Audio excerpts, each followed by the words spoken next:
Motard Geek pour Oui Art FPV. Le week-end dernier, j'ai voulu appairer ma Taranis avec un récepteur XSR reçu il y a quelques semaines de chez Gearbest. Pas de bol, j'ai un bel autocollant EU LBT derrière ma Taranis, ce qui veut dire que le module RF de cette dernière, le module interne, il n'est pas compatible avec tous les récepteurs vendus en dehors de l'Europe. Sans rentrer dans les détails, le LBT, c'est Listen Before Talk.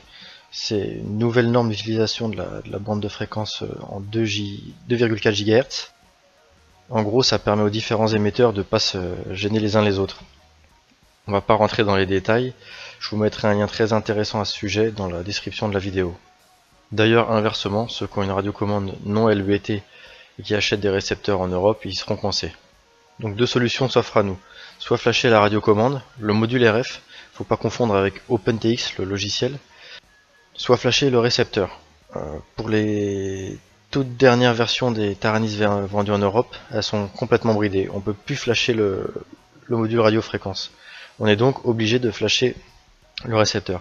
De toute façon, tous mes autres récepteurs sont déjà en LBT, donc plutôt que de faire l'inverse, flasher ma télécommande et reflasher derrière tous mes récepteurs, j'ai décidé de flasher simplement ce dernier récepteur.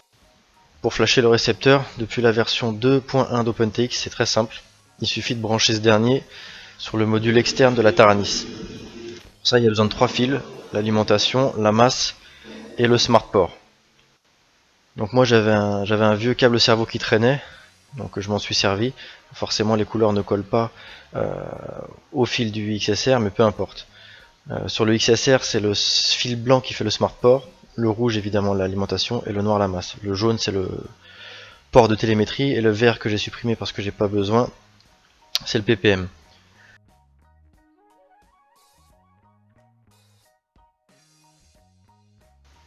Sur le module externe, il faut utiliser les trois pins du bas.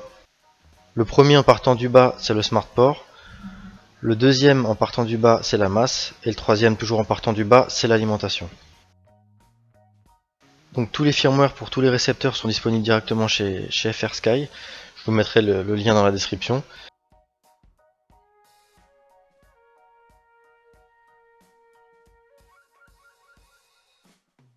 Sur la carte SD de la radiocommande, dans le répertoire firmware, là on peut voir que j'ai mis le XSR LBT et le XSR non EU. Donc on sélectionne celui qu'on veut installer, on maintient le bouton entrée, et là on sélectionne flasher module externe. On appuie à nouveau sur entrée, et là c'est parti. C'est assez long. Je vais vous laisser la vitesse réelle pour que vous puissiez vous rendre compte du temps que ça peut prendre. Là on voit le récepteur tout en dessous qui clignote.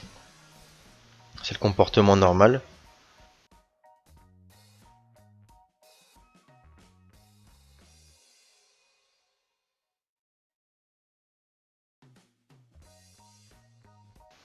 Donc si comme moi vous achetez un récepteur qui ne correspond pas à votre Taranis, vous serez vite fixé puisqu'en essayant de l'appairer, vous aurez les deux LED, la rouge et la verte du récepteur qui vont rester figés. Alors que normalement il clignote pour indiquer que le bind s'est bien déroulé.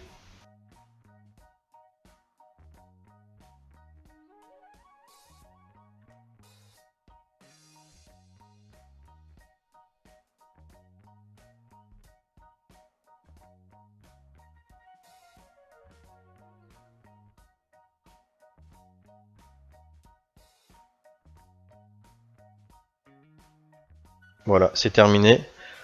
On peut débrancher le XSR et désormais il devrait pouvoir causer avec la radiocommande.